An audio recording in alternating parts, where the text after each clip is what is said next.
The views and comments expressed on the following radio program by its hosts and their guests do not necessarily reflect the views of rmconair.com or its affiliates. Listener discretion is advised. I see what you're doing, yeah, I see what you go through. Put my lighter in the air, the truth is you're beautiful, beautiful, beautiful, beautiful. Now put your lighter in the air for us. Everybody singing together, sing a new song. Put your lighter in the air. Hello, everyone. How's everyone doing tonight? Looks like I'm going to have to roll solo tonight. Certainly something that I didn't plan on doing, but I'm doing it anyway. In the house with my man Bubba, the engineer, producer extraordinaire. Definitely want to give a shout out to Sun Lady. Definitely certainly miss you, wish you were in here. Offered to have you come in, but I know you weren't able to make it, but definitely miss you and want to tell you, thinking about you for sure. And thanks again for everything. Sonny, certainly wish you were here, of course. And Smitty, hey, man, definitely wish you were here. So I'm going to try to hold down the fort without you guys this time, but I'm going to do the best I can. So let's go ahead and start out with, there's a lot of topics on the table tonight, and give you my honest opinion and honest assessment of what, in the world of sports. Let's start out with the college football season. The college football season, the championship was held Monday night. The Ohio State Buckeyes actually won going away. They showed that they were the class of college football this year, even though a lot of people said Alabama would do it, or TCU, or definitely Florida State. They won all those games in a row, and even Oregon. But the class and the cream rose to the top. Looked like Oregon started out the game early, started out with an early lead, but just Ohio State just warmed down with big plays, warmed down to the physical style of ball, and it looks like that team is going to be a team that you reckon with for several years to come.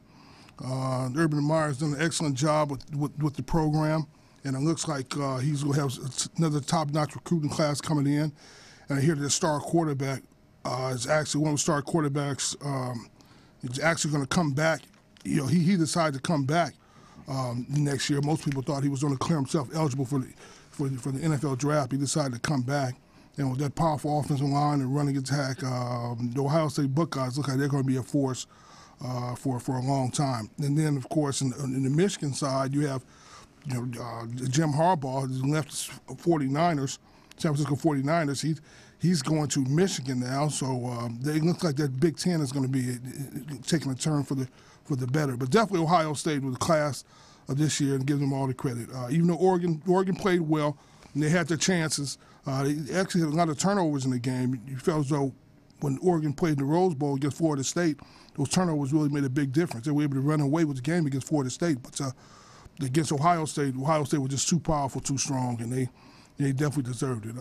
Give credit to the Buckeyes. Now, on our front, the home front here, UCLA has the number one quarterback in the country, if not the number one player in the country, coming in, and he's actually vying for a starting job. So as long as Jim Morris stays around, which it looks like he is going to do, I think the Bruins should be in good shape coming in to next year. And SC, they lost a lot of players who decided to declare themselves eligible for the NFL draft. So a lot of them went hardship. But so SC is looks like, but they should have a strong recruiting class too. So SC should have a decent season. But I'm looking forward to the Bruins doing quite well this upcoming season, and the bar should be raised even higher for the Bruins. So that's the state of college football, and it looked like they hit they definitely just, when you look at the college football playoffs, they definitely hit a home run with that. It looks like the ratings were higher than ever.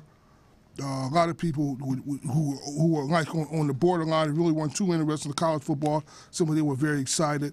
It looks like I say, ratings higher than ever, and I'm glad they did it like that, because if Ohio State wouldn't have even been in the BCS championship game had it been for the old format. But due to the new format with the playoff system, where it was, Ohio State was able to squeak in, and you see they were the best team in the country. They didn't just get hot down the stretch. They were really the best team in the country, and especially considering the fact they were on the third-string quarterback, and the third-string quarterback's actually who might be the best quarterback that they have.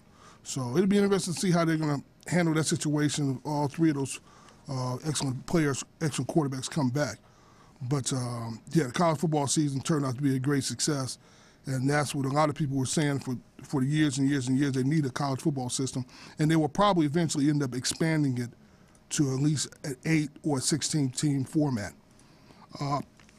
Let's switch gears right quick, and let's go to the NHL. I know we don't normally cover that here, but I'll just throw that out there for sports fans who are definitely interested in NHL. And the reason why I bring that up is because, of course, we have the reigning defending NHL champions in the LA Kings. The Kings are playing decent this year. They're actually above average, but it's really not what you're doing right now. It's about what they're going to do in the playoffs. I mean, they definitely shocked the world a few years ago when they won the NHL Stanley Cup, and definitely this past season when they barely got in and they just kept on winning 7 games, game 7, and actually in the Stanley Cup Finals, it wasn't game 7, but it was really a tight, hard-fought, tight series with the Rangers, and the Kings pulled it out. So the Kings are the reigning defending champions.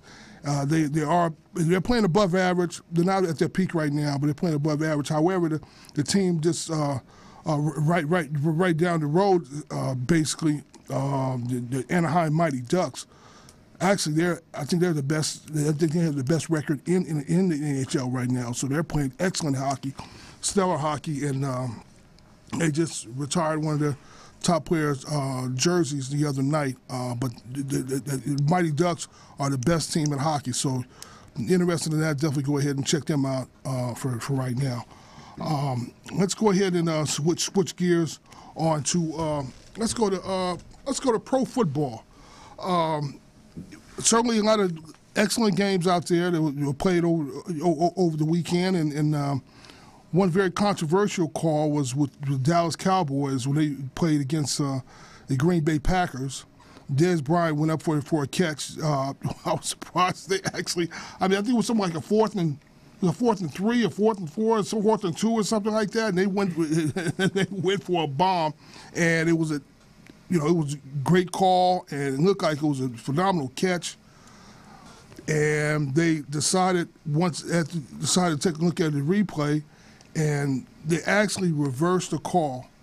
And they actually said, of course, the reverse call, but since it was 4th down, the ball went back to Green Bay. Now, was that the only that actually caused the Cowboys to lose the game? No, but at the same token, it was very instrumental. It was extremely important in terms of how the game turned out. But was that the end-all, be-all? No, it wasn't. But at that point, that made a tremendous difference in the actual, who actually won the game. And the Cowboys played. They played better than I thought they would, and they certainly made a game of it. I mean, again, they had a call that went their way when they were playing at home the week prior against the Detroit Lions, which the penalty was called, and the referee totally reversed it. I hadn't seen anything like that in football. I mean, obviously we know they could do it, but I've never seen it before. Definitely in a playoff situation like that. So they were the benefit of a very controversial decision by the refs, and they won the game, a close, hard-fought game against Detroit week prior. Then they turn around. What did you think about the catch when you watched it live? You know what? When I watched it live, I actually thought it was a catch. However, when you actually go by the rule book, the actual rule book says, yeah, he had to have definitely full control of that ball when he was going down, when he was falling down. I know it looked like he had it and he was stretching it out, trying to cross the plane, the goal line. But at the same token, by the rule book stated, I think the refs made the right decision and the right call. However, I don't know if they would have made that call in Dallas. I think if they were playing in Dallas, I think they would actually let it stand. Now, a lot of people question that and you say, what difference does it make? The venue, it shouldn't matter. Calls are called, rules. Yes and no. Most of the time, yes, that's the case, but we all know occasionally it seems like the home team gets calls that might make a difference in ultimately in deciding who wins or who loses the game. That's one of the main reasons why you fight so hard during the regular season, to get home field advantage, because situations like that will definitely make a difference. Cowboys look like they were in good shape. They definitely fought a hard-fought game, and a lot of people think their season was a success because they did. Not only did they make it to the playoffs, but they actually got in a playoff win. However, in my opinion, you're looking at long-standing Cowboy fans. You're looking at the history of the Dallas Cowboys, and they're still considered America's team. I don't think the season was much of a success. They only got a one playoff win in. They didn't advance to the NFC Championship game. And even for Cowboy fans, that's really not acceptable. I mean, you have to at least make it to the Super Bowl.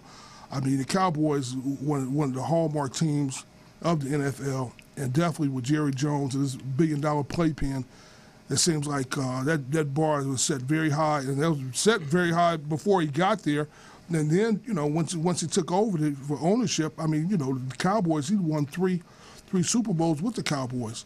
So anything other than at least making it to the Super Bowl, or I would say at the very least making it to the NFC Championship game, is a disappointment, if not a major disappointment for Cowboy fans, especially considering how much money he puts in, and how much time and effort, and all of his publicity he has. And like I said, around the country, I mean, the Cowboys are still considered America's team, even after all these years. So I don't consider the Cowboys season a success, even though they did make it a little bit farther than they've done in the last several years. There's still only 2 playoff wins in the last 17, 18 years. For Cowboy fans, unacceptable. Now let's look at who's actually going to make it to the Super Bowl. Probably New England and probably Seattle. But I wouldn't be surprised if Green Bay gives Seattle a very strong game and maybe even win. One of those games is going to be a blowout. One of those games will be close. I'm going with the Packers and the Seahawks as being a close game, if not the Packers pulling it out. And then I think New England's going to win that game pretty handily against the Colts. And another disappointment, another team that was very disappointed this year, the Denver Broncos. I think I mentioned here in the studio with the last month sometime that I really wasn't sold on Denver. I wasn't sold on their defense. I felt as though Peyton Manning was certainly overrated. I felt as though that without a running attack, that his balls don't really have a lot of velocity and a lot of zip to it. It looked like the defense was giving up just way too many yards. It wasn't a bend and don't break. I mean, it just looked like they were digressing down the stretch. And for them to actually go out in the second round, they got a bye, of course, but for them to go out in the second round of the playoffs was unacceptable. And obviously, John Elway felt the same way. You see, he decided to go ahead and fire the head coach and pretty much, clean house with that staff and bring in an entirely new staff, even though they went to the second round of the playoffs, their first playoff game. But Peyton Manning's, I don't know if he's coming back next year. He probably will.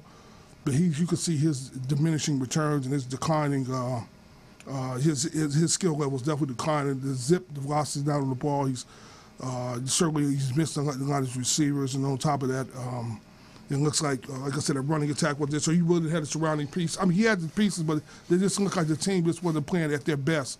They weren't peaking at the right time, and you could tell. And that was very disappointing for a lot of Denver Bronco fans, although I feel as though it was, I felt as though it was going to happen. And sure enough, another disappointing season for the great Peyton Manning. Regular season, he was great, but in the playoffs, something like Clayton Kershaw of the Dodgers. He has more of an impact in the game than Clayton Kershaw does. Yeah, but Clayton Kershaw should be in a position to have more of an impact than him. You know what I mean? I mean, he can only, you're looking at just the offense for Peyton Manning, but for Kershaw, he can pretty much control. It's only the defense. Yeah, with the defense, yeah. But if he's hitting his receivers, if he's controlling the game like he needs to, I mean, a lot of those balls were.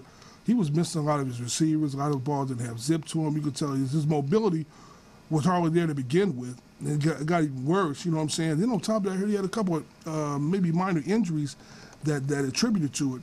But at the same token, the Broncos were going in the wrong direction anyway. You could tell. And to lose like that to the Colts, I know that really hurt. Yeah. And that's the team that let him go to begin with. Looked like they made the right choice, huh? Oh, absolutely. Definitely for the future. No question about it, Mm-hmm. Even for the present, since they won. Even for the present. Even for the present. Absolutely. Yeah, so that's, but I would say these last two games are going to be really, really exciting, and, we'll see who actually makes it to the Super Bowl. We'll take a break, and we'll be back in a minute. Are you a diabetic? Need some energy? Need to quench your thirst? Try Pitbull Sugar-Free Energy Drink, the only energy drink named suitable for diabetics by the American Diabetic Association. And it's now available with no calories, no carbs, no sugar, and no fat, and a smooth, natural blend of energy, vitamins, and minerals. Need to quench your thirst? Try Pitbull Sugar-Free Energy Drink, the only energy drink named suitable for diabetics by the American Diabetic Association. And it's now available with no calories, no carbs, no sugar, and no fat, and a smooth, natural blend of energy, vitamins, and minerals. Pitbull Sugar-Free Energy Drink is the healthiest, best-tasting energy drink around. For more information and online ordering with free shipping, please visit hiphopbev.com. Remember, Pitbull Sugar-Free Energy Drink, suitable for diabetics, great for everyone. What's your style? Curly, straight, wavy, or maybe you like it natural. Introducing Secret Styling Hair Care Products by Smith Products Company, LLC. A complete line of hair moisturizers, shampoos, conditioners, and an assortment of other hair styling aids formulated for today's fashion-conscious consumer. Enhance your style. Get the secret. All right, welcome back, sports fans. Again, shout out to Southern Ladies, shout out to Sonny. Hey, man, I certainly hope your team is doing well tonight. Good luck to your team, and of course, Smitty. Man, Smitty. Yeah, Smitty definitely. We're here. Certainly hope you feel better, my man. And shout out to Dewan too. All right, let's get back on track here. Let's talk about the NBA, and I think we have a team here called the LA Lakers.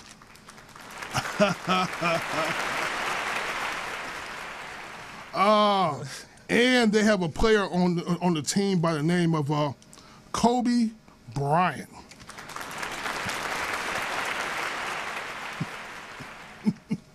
Well, I don't know where to get started about the Lakers. I mean, the Lakers, the hallmark of the NBA. You look throughout the years, they won championships in the 50s. Didn't win any in the 60s, although they went to the championship numerous times in the 60s. Didn't win, won in the 70s, won the first championship in 1972. Definitely won plenty in the 80s. Didn't win any in the 90s, but then won several championships 2000.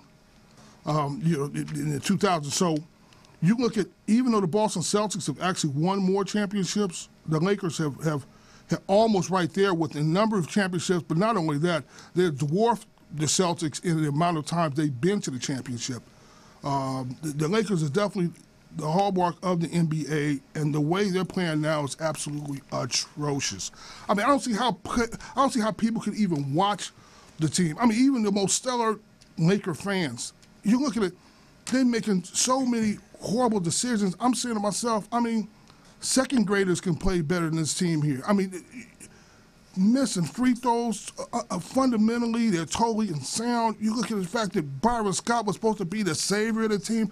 I vividly remember watching him last year in the next big game, James Worthy, talking about, man, if I had that team, I'll tell you one thing for sure, they would definitely play defense. If I can do anything else, can give you anything else, they would definitely play defense. They played much better than what they were playing. I knew he was lobbying for the job when then Tony had it. I said, if Byron Scott got there, the team would be even worse. And that's absolutely what's going on this year. The team is atrocious. First he says no three-pointers. Then he says, shoot as many as you want. Then he goes to Kobe Bryant saying, I'm not going to play Kobe with 20-something minutes a game. Then 30-something minutes a game. Then I'm going to sit Kobe. Now I don't know how I'm going to play him. Then, Kobe, do you want to play? Or Kobe, I'm going to tell you, you're going to have to sit out this game or sit out that game. Then Kobe plays in the game last night against Cleveland. He plays against Cleveland. He wants to see the Black Mamba versus the King, and the King just crushed the Black Mamba. It wasn't even close, but the same token, Black Mamba had 17 assists. Now they're talking about his assists. The game before that, he had shot like 3 for 19 against the Miami Heat. And when you saw the highlights of the game, you just saw him, they showed 3 highlights of Kobe. They showed Kobe making 3 shots. But what they didn't show you the 16 shots the man missed, and the reason why they lost to the Miami Heat. When going down the stretch, I said, Kobe's going to get the ball, and I know the Lakers going to lose. He's going to throw a brick after brick after brick, and it's going to turn around, and the team's going to lose against Miami Heat, and that's exactly what happened. They lost by 3 points to the Heat because Kobe had the ball down the stretch. I said, give it to Kobe, and you know the Lakers going to lose. And sure enough, that's exactly what happened. Now, tonight, they turn around and they play against Utah. Now, Kobe's not in. You say, okay, well, in that case, Pierre, well, Kobe's not in there. And then what happened? Well, okay, the Lakers lost, but they generally play a lot better, a lot more exciting brand of ball. Ball moves around a lot more. You don't have that black hole right there throwing up brick after brick. Brick after brick. Then when he comes back, he's rusty. He needs to get his shot in order. Then you're throwing his shot out. Then you're throwing his rhythm off. It's one excuse after another. I'm so sick and tired of hearing about excuses about Kobe Bryant and a horrible play of the Lakers. I mean, more excuses than a crackhead going to jail. I mean, how many more people are they going to have, giving an excuse after excuse for Kobe Bryant just ruining that franchise and allowing it to be ruined by Mitch Kupchak, by Jeannie Buss, Byron Scott. I can go on. They need to just look. I know they can't get rid of Jim Buss and Jeannie Buss because they're the owners of the franchise. I understand that. But you can certainly get rid of Kobe Bryant. You can certainly get rid of Byron Scott. And there's no doubt you should be getting rid of Mitch Kupchak. Just clean house. I said it before the season started. Now we're halfway. We're close to the All-Star break. I mean, this is probably the worst Laker team in Laker history, and even long-standing Laker fans definitely deserve more. I mean, they shouldn't have to watch a train wreck like what's going on now, and it's atrocious. I mean, we haven't even hit the All-Star break yet. We're talking about tanking games. I mean, look, it doesn't matter whether Kobe's in there, because Kobe's going to lose games. Kobe's going to lose a ton of games. People not there to bail him out like they've done throughout his career. Then you turn around when he's not playing. I mean, they're going to lose anyway. So, I mean, the Lakers are an outright joke. And now one thing I will say is that if you have a franchise that's down and out, I've seen it happen over the years occasionally with the right leadership in place, which the Lakers definitely don't have. That's why I say get rid of Byron Scott, get rid of Mitch Kupchak. And you got to just get rid of Kobe. Just wave him like they waved your boy Jordan Farmar from the L.A. Clippers, today. Just get rid of him. He look. It's addition by subtraction. I've said it over and over and over again. The Lakers can just get rid of him. You know what I'm saying? I know he has a no trade clause, but the Lakers go ahead, just do whatever. Just pay the man. Just Kobe, just leave, please. I'm telling you, that's where it would start from there. Get a new head coach, bring some top-notch free agents in here, and you can turn this franchise around in about a year's time or more. You don't want to end up being like the New York Knicks or like the Philadelphia 76ers. I mean, remember, Miami Heat before LeBron James got there. They were certainly down and out. They had some winning years with Shaq and D. Wade. And then from there, they start taking a turn for the worse. And you see what happened. He brought in his man, LeBron James, and brought in Chris Bosh. Those three, the very next year, they were in the championship. The Lakers can do something similar to that with the right leadership to bring in the right players. But the way it is now, Laker fans, I'm telling you right now, if you think it's bad now, just wait. I mean, look what's going on in New York. That's supposed to be the mecca of basketball. Like, they're supposed to have the best basketball players in the world just walking up and down the street. You can just find 5 cats from New York, off the Bronx, Queens, blah, blah, blah, anywhere. And these cats will be the best basketball players in the world. And if that's the case, here they are at the mecca of basketball, and they're seeing that.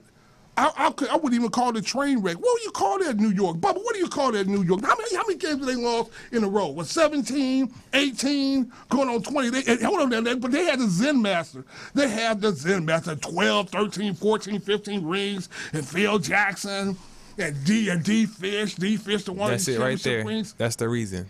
Derek Fisher. He played the Lakers as a player, and now he's plaguing the Knicks. Wait a minute. But hold on now. But what about Phil Jackson? What about the Zen Master? Give all the players books. Here, read this book. Read that book. Everything's just gonna work out because I said so. I don't care what kind of team you got. If you lose 25 out of 26 games, I could be out there. Some lady could be out there with more than one game. Hey, look. I'm calling out Stephen A. Smith. Skip Bayless, Jim Rome, John Ireland, the play-by-play man to the Lakers, and definitely Michael Thompson, Max and Marcellus, everybody, please debate with me a genuine debate about the merits of Kobe Bean Bryant throughout his entire career. And I will break it down to you and show you how much he has ruined that franchise. Don't give me the 5 championship rings. A lot of players consider on the bench. I mean, Steve Kerr has 5 championship rings. You got someone like a Robert Ory, he has 7 championship rings. He was a decent player, but what I'm saying is just because you have championship rings don't mean that you were the one who actually responsible for winning those championships. Time and time again, now that man's pretty much ruined his franchise, and Kobe Bean Bryant's going to be out the door, and the Lakers are going to look like, I mean, look at the Celtics. I mean, the Celtics, look at the Knicks. I mean, those are like they're like long-standing NBA teams that are just, I mean, they're beyond atrocious, man. I'm saying to myself, Laker fans deserve more. I mean, the highest priced tickets in the game. You're looking at the legacy, the history of what they built here in Los Angeles, from Minneapolis to Los Angeles, and to see this go on, man. I'm just, it's beyond sickening, man. I don't see how people even watch those games. You know what I'm saying? With or without Kobe. Especially with Kobe. I'm like, man, what a joke. You know what I'm saying? And they come up with excuse after excuse. I mean, I can't even name all the excuses they have for enabling Kobe to play like he's played. And then Byron Scott's supposed to be the savior. And we see what he's doing. I mean, you know what I'm saying? I mean, if, again, you know, I thought the over-under on him, I'm surprised he'd be able to keep his job to the end of the year. But who else is going to want to come in and deal with this mess? I mean, the Lakers are an outright joke. I mean, I'd rather watch an elementary school team than to watch the LA Lakers. And I'm assuming that they lost again tonight. I'm sure they did. I'm sure they did. And let's say with or without Kobe, it don't matter. You know, let's go on to something else. But I can talk about Kobe Bryant all night. And I'm calling out all them cats, every single one I put up there. Please call me. Let's sit down and have a legitimate debate about Kobe Bryant. And explain to me what am I missing? You know, what am I not seeing about someone who has the dubious distinction of missing more shots than anyone in NBA history? If you don't think that's hurting the team, if you don't think that brought that team down for so many years, then you definitely don't know basketball. Let's go into another team, but please. Okay, the Clippers. The Clippers are playing decent ball. They got a nice win against Portland. The other night, and of course they're playing Cleveland right now. You know, LeBron James is in town, so I'd like to see how they're playing. They went ahead and traded for Doc Rivers' son, and so Austin Rivers is on the team. They try to help out that bench. So that's why they released Jordan Farmar? Oh, that's exactly what. Oh, man. That's your main man, Jordan Farmar. From Taft High School.